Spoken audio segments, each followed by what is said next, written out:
नमस्कार, मैं अश्विनी कुमार। राजस्थान के प्राइवेट स्कूलों में फीस के इजाफे से जुड़ी खबरों पर अगर आपका सरोकार है तो फिर ये खबर आपके लिए है। फिलहाल नए सेशन में कितनी फीस में इजाफा होगा, इसे मंजूरी कब तक मिलेगी, इस बात पर कोई फैसला नहीं हुआ है। इस बीच पेरेंट्स की निगाह फीस में इजाफे के बीच राहत को लेकर है। क्या नए सेशन की शुरुआत से पहले सरकार 3 साल से चल रहे इंतजार पर कोई फैसला कर सकेगी?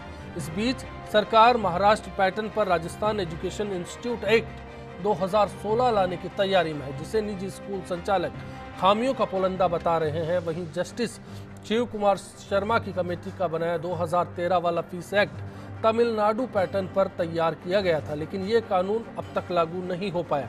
इस बीच हमारा सवाल यह है कि स्कूल की फीस को तय करने का अधिकार क्या पेरेंट्स और टीचर्स को मिलना चाहिए? स्कूल फीस के इस फंडे पर बिग फाइट लाइव जारी है।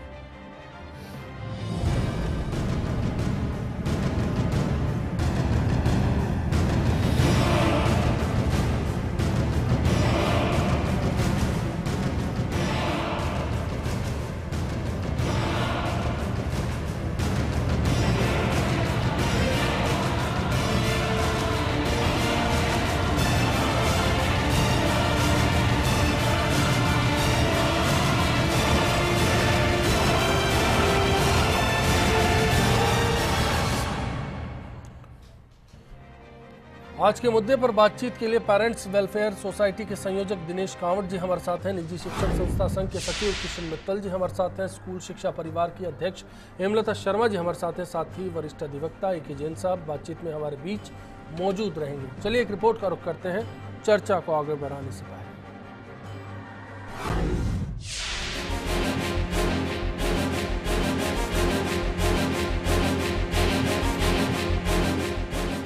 प्रदेश के स्कूलों में नया सेशन शुरू होने वाला है। ऐसे में पेरेंट्स के लिए स्कूल सिलेक्शन से पहले स्कूल फीस का स्लैब माथापच्ची का सबब बना हुआ है। पर अब तक फीस निर्धारित नहीं होने के कारण लाखों अभिभावक असमंजस में ही हैं। वो ये भी समझ नहीं पा रहे हैं कि निजी स्कूलों की बढ़ती फीस से उन्हें कौन राहत दिलाएगा। अभिभावक अरसे से मांग कर रहे हैं कि सरकार निजी स्कूलों की फीस पर अंकुश के लिए कोई एक्ट लाए और नए सत्र शुरू होने से पहले इस पर कोई न कोई फैसला जरूर कर ले। उधर सरकार निजी स्कूलों की बढ़ती फीस पर अंकुश लगाने के लिए महाराष्ट्र पैटर्न पर राज्य में प्रस्तावित नए फीस कानून Rajasthan education institute regulation of fees act 2016 ला रही है। कानून का ड्राफ्ट तैयार हो चुका है।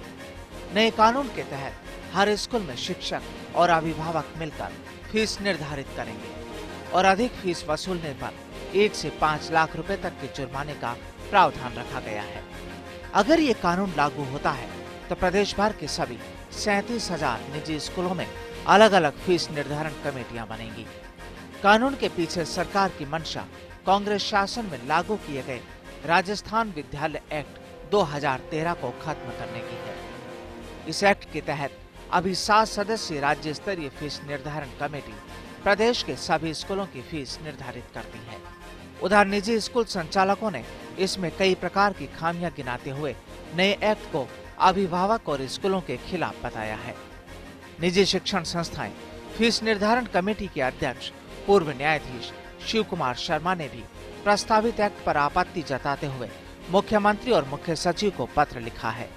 शिव कुमार का कहना है कि साल 2013 में फीस निर्धारण के लिए लागू किया गया एक्ट तमिलनाडु पैटर्न पर है, जो सुप्रीम कोर्ट तक अप्रूव्ड है। कानून हाई कोर्ट की निगरानी में बना है। ऐसे में सरकार महाराष्ट्र पैटर्न पर कानून लाने जा रही है, जिसमें कई खामियां सामने आई है। इस वजह से इस एक्ट को मुंबई हाई कोर्ट ने स्टे किया हुआ है। ऐसे में नए कानून को लाने का कोई मतलब नहीं है।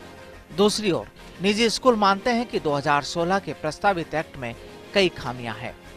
फीस तय करने का अधिकार अभिभावक शिक्षक को नहीं दिया जा सकता। कमेटी में शामिल अभिभावक चालाकी कर सकते हैं और पेनल्टी भी बहुत अधिक रखी गई है। नए फीस एक्ट का ड्राफ्ट तो तैयार कर लिया गया है, जिस पर अब कैबिनेट की मंजूरी ली जाएगी। इसके बाद इस विधेयक को विधानसभा में रखा जाएगा। ऐसे में नए सेशन से पहले फीस निर्धारण को लेकर एक्ट का लागू होना मुश्किल लग रहा है। तो क्या नए सत्र में भी अभिभावकों को निजी स्कूलों की मनमानी का सामना करना पड़ेगा। सवाल ये है कि क्या निजी स्कूलों के लिए फीस निर्धारण बिल की तुरंत दरकार है या फिर फीस निर्धारण में अभिभावक और शिक्षकों की सहमति होनी चाहिए।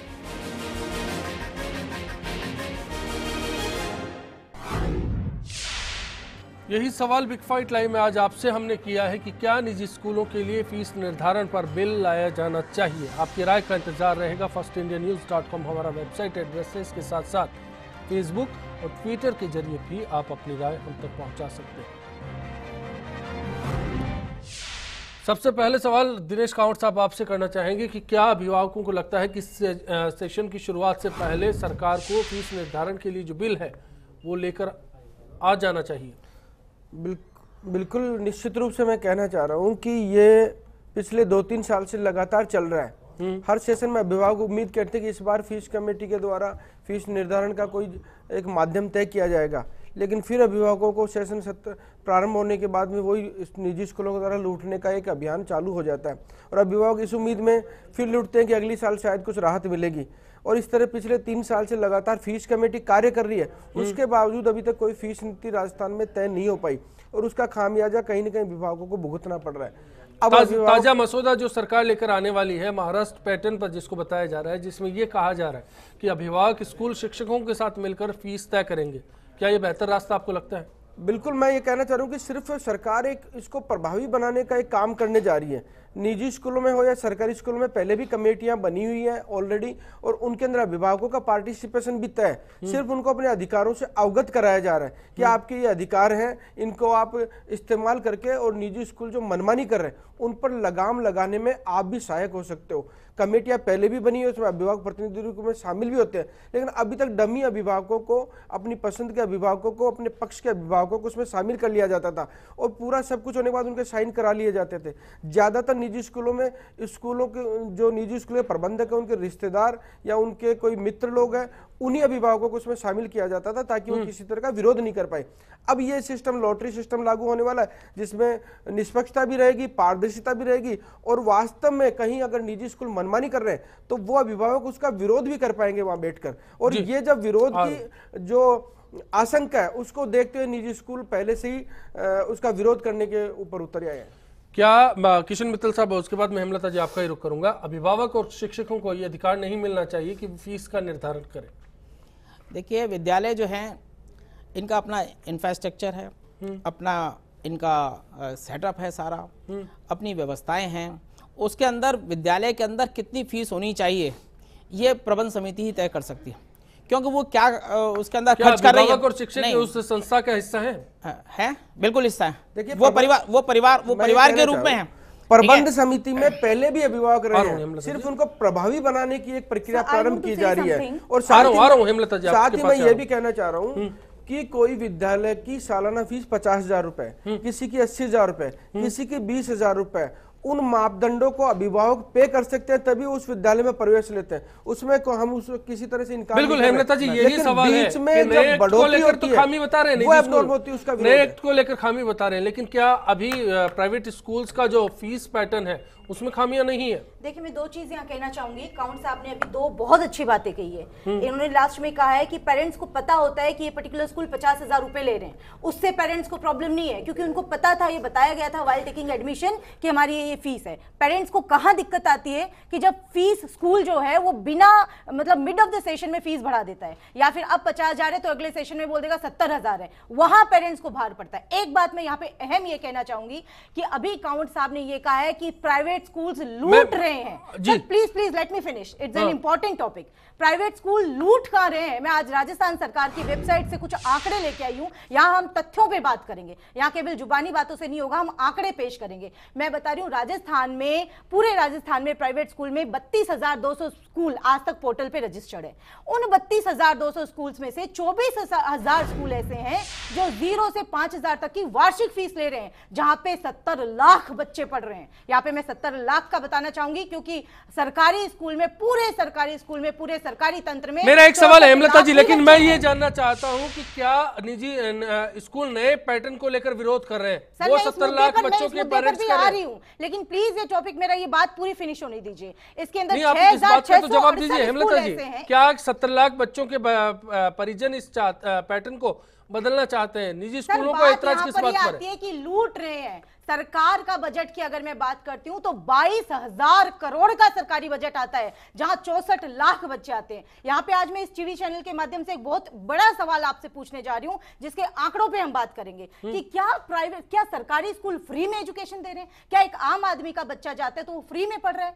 22,000 खामी की बात कर रहा हूं, आप नए पैटर्न में खामी बताइए ना। यही बता रही हूँ, इसी में खामियां भी मैं बता रही हूँ। 22,000 करोड़ का बजट आ रहा है 64 लाख बच्चों पे। अगर अपन पर बच्चा निकालते हैं तो 34,300 रुपए पर बच्चे का खर्चा आ रहा है। एक्ट में खामी की जहां पे आपने बात पूछी है, जब माननीय सुप्रीम कोर्ट ये कहता है कि private school has it own autonomy, private school खुद स्वायत्ता पे चलेगा, उसकी स्वायत्ता में हनन नहीं हो सकता है, उसकी स्वायत्ता नहीं छीनी जा सकती। मैं पैटर्न नहीं समझ पा रहा हूं, दो पैटर्न्स का जिक्र आ रहा है, उसके लिए एके जैन साहब के पास भी आऊंगा। मैं समझना चाहूंगा, किशन मित्तल साहब लौट रहा हूं आपके पास। जैन साहब, क्या लगता है कि क्या सरकार गफलत में है? यहाँ पर कानून को लेकर कौन गफलत में, निजी स्कूल या फिर पेरेंट्स वेलफेयर सोसाइटी? देखिए, सबसे बड़ी बात यह है कि शिक्षा कोई प्रोफेशन नहीं है या धंधा नहीं है। राइट टू एजुकेशन अब पार्ट ऑफ लाइफ मानते हुए स्पेसिफिकली फंडामेंटल राइट्स के अंदर शामिल कर लिया गया है। दैट मीन्स हर बच्चे को, हर व्यक्ति को शिक्षा का अधिकार मूलभूत अधिकार है। अब इस अधिकार को लागू कैसा किया जाए, ये हम कुछ प्राइवेट हैंड्स में नहीं छोड़ सकते हैं। जिस तरह राइट टू लाइफ के लिए, राइट टू और सारे जितने भी हमारे फंडामेंटल है, फ्रीडम ऑफ रिलीजन्स की राइट्स हैं, उसके लिए कानून बने हुए हैं, इसके लिए भी कानून बनाना ही है। यहाँ बात आती है नेक्स्ट, पहली चीज़ तो देयर मस्ट बी स्वायत्तता का मतलब उच्छृंखलता नहीं है, नॉन रेस्ट्रिक्शन नहीं है, मनमानी नहीं है। एक रीजनेबल रेस्ट्रिक्शन लगाने की पावर सरकार को कॉन्स्टिट्यूशनल पावर्स के, एक मिनट में अपनी बात कर लूं फिर बता देना आप अपने, कॉन्स्टिट्यूशन के अंदर पावर्स हैं। और इसीलिए चूंकि आपको एक बच्चों के फंडामेंटल राइट प्रोवाइड करना है, ये स्टेट की ड्यूटी है, तो स्टेट को ये भी प्रोवाइड करना पड़ेगा कि बच्चे फीस की वजह से एक क्वालिटी एजुकेशन से वंचित नहीं रह जाएं। कोई जरूरी नहीं है कि हमने बच्चों को राइट टू लाइफ मीन्स, जैसे right to life means right to live with dignity है, इसलिए right to education means right to quality education है, और इसके लिए गवर्नमेंट रेस्ट्रिक्शन लगा। दूसरी बात, जहां तक फीस स्ट्रक्चर की बात है, महाराष्ट्र में शुरू से शिक्षा माफिया कार्यरत रहे हैं, तमिलनाडु में भी शिक्षा माफिया कार्यरत रहे हैं। ओपन सीक्रेट है, अशोक गहलोत सरकार ने तमिलनाडु पैटर्न पर काम किया और मौजूदा सरकार महाराष्ट्र पैटर्न पर काम करना पर जो जस्टिस शिव कुमार की कमेटी थी वो 3 वर्ष से बड़े सीरियसली इस ऑब्जेक्ट में थे और ऑब्जेक्टिवली काम कर रहे थे। तो वो स्कूलों का इंफ्रास्ट्रक्चर, एक मिनट आप कृपया करके थोड़ी देर चुप रहिए, वेट करिए, wait for your turn. We are discussing the things, we are not fighting with each other. You may put your point now. You may put your point when your turns come. Please have patience. But respect the rights of other peoples also. जी जैन साहब, then Shiv Kumar ji की committee ने थोरो examinations किया था और थोरो examinations करके उन्होंने सब लोगों से बातचीत भी की थी आने से पहले, एंड दैट दे कम्स कि भाई स्कूल्स के एक्सपेंडिचर्स, मतलब ऐसा नहीं कि वजन स्कूल्स में भी होना चाहिए, एक रीजनल लेवल पर, उसके बाद किस तरह का है। अब जो लोकल, इसलिए शिक्षकों को शामिल किया गया, शिक्षकों को शामिल करना भी आवश्यक है, अभिभावकों भी शामिल कर, पर उसके बाद इनको आर्बिट्री पावर्स नहीं दी जा सकती। That have to be some statutory body जो इन रिकमेंडरी बॉडी को कंट्रोल करके फीस तय करे। आप इतने टोटल स्वायत्तता किसी को भी फीस स्ट्रक्चर के मामले में नहीं दे। जी, छोटा सा ब्रेक लौट रहे हैं बिग फाइट में। सवाल फीस के फंडे का है।